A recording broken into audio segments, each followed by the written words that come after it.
여러분 평생 누군가를 위해 희생하며 살다 죽으라고 하면 받아들일 수 있는 사람이 있을까요? 그걸 원하는 사람은 누구도 없을 것입니다. 누군가와 함께 살게 된다면 어쩔 수 없는 희생이 따르는 순간이 발생하는데요. 그리하여 요즘은 친구, 자식, 가족 다 필요 없이 오롯이 나만을 위해 혼자 사는 노인들이 늘어났다고 합니다.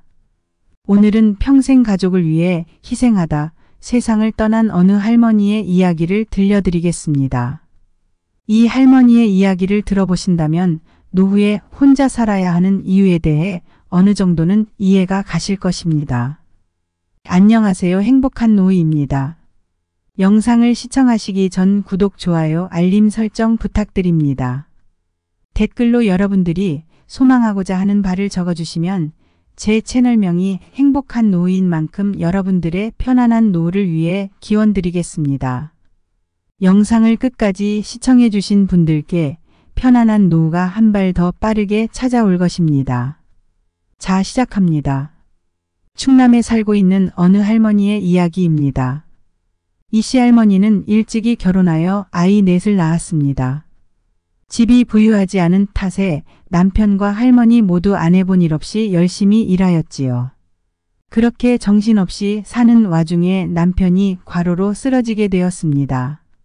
자식 넷에 남편 병간호를 하느라 할머니는 더 바빠지게 되었지요. 그러나 자식들은 할머니의 속을 알 리 없었습니다. 이것저것 해달라고 하기 바빴으며 자기 원하는 것을 들어주지 않으면 떼를 쓰고 난리였지요.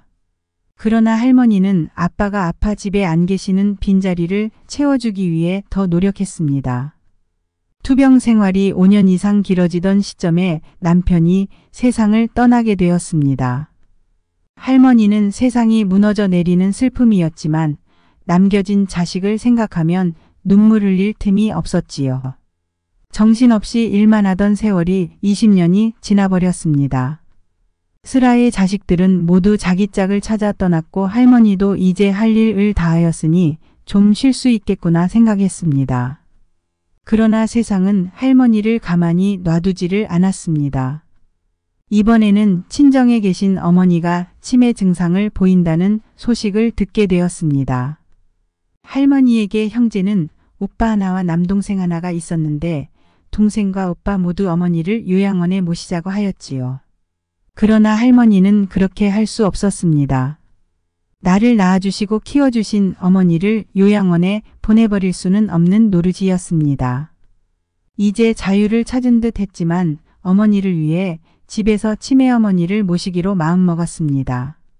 그렇게 어머니를 모시게 되면서 할머니는 2배로 바빠지기 시작했습니다.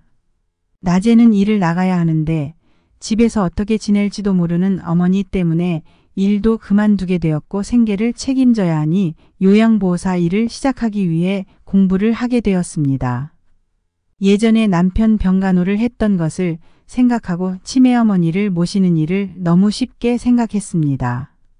남편 병간호 하는 것보다 치매 어머니를 모시는 일이 5배는 더 힘이 들었지요. 어머니는 늘 밤이면 일어나 나를 못 알아보는 얼굴로 소리를 지르시고 이상행동을 하기 시작하셨고 낮이면 나에게 미안하다며 눈물을 흘리시거나 늘 잠에 취해 계셨습니다. 다 큰 아이를 돌보는 일과 같은 치매를 상대하려니 할머니의 몸도 지쳐만 갔습니다. 어느 순간부터 밥이 잘 안 넘어가기 시작하였고 제때 잠을 자지 못해 불면증에 시달렸으며 자꾸만 머리가 아파왔습니다. 그러나 할머니는 내 몸을 돌보는 것보다 본인의 어머니를 돌보는 시간도 부족하였기 때문에 본인의 몸에 대해 신경 쓸 겨를이 없었습니다. 그렇게 10년을 고생하였습니다. 어머니는 돌아가셨고 임종 직전에는 제정신으로 돌아와 딸에게 미안했다, 고마웠다는 말을 남기고는 세상을 떠나셨습니다. 할머니는 한편으로는 좀 후련한 마음도 들었습니다. 여태 살아온 시간 동안 누군가를 위해 간병하느라 나의 시절을 다 보내버렸기 때문이지요. 어머니를 떠나보낸 마음에 슬펐지만 후련하기도 한 마음에 죄책감이 들었지요. 그렇게 이제 누군가를 챙겨야 할 일이 사라졌다고 생각한 순간 자식들이 손주를 키워줄 수 없겠느냐고 연락이 왔습니다. 본인들이 맞벌이를 하느라 일을 해야 하는데 손주를 맡길 데가 없다고 말이지요.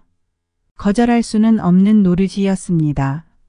누군가를 위해 희생하는 삶만 살아왔기 때문에 본인 몸에 대한 신경을 쓸 수 없는 지경에 이르렀지요. 그렇게 손주들까지 맡아서 키워주게 되었습니다. 자식을 키운 지 너무 오래되어서 아이를 다시 키우려니 힘들었지만 최선을 다해 키웠습니다. 하지만 자식들은 손주에게 이거 하지 마라 저거 하지 마라 요구 조건만 더 늘어나게 되었습니다. 아이를 키우는 일이 쉬운 일이 아니었지만 그래도 손주가 너무 이뻐서 행복하게 아이를 키웠습니다. 그러나 어느 날 할머니는 가슴이 답답하고 숨이 막혀오는 증상을 겪게 되었습니다. 그리고는 거실 바닥에 쓰러지게 되었습니다. 그렇게 허무하게 세상을 떠나게 되었지요. 슬퍼하는 이는 물론 많았습니다. 원래 불효자식이 더 슬퍼하는 법이지요. 자식들 모두 어머니의 건강은 생각하지 않고 본인들이 원하는 것만 요구했던 지난 날들을 반성하였습니다. 그러나 반성한다 한들 죽은 어머니는 돌아오지 않았습니다. 저는 이 이야기를 듣고 참 가슴이 먹먹했습니다. 부모를 위해 자식을 위해 남편을 위해만 살아왔던 어느 할머니의 이야기입니다. 어떠셨나요? 누군가를 위해 희생하고 책임지는 마음은 좋지만 나를 챙기는 모습은 하나도 볼 수 없었습니다. 이 할머니는 분명 세상을 떠날 때 조금은 허망한 마음이 들었을 것입니다.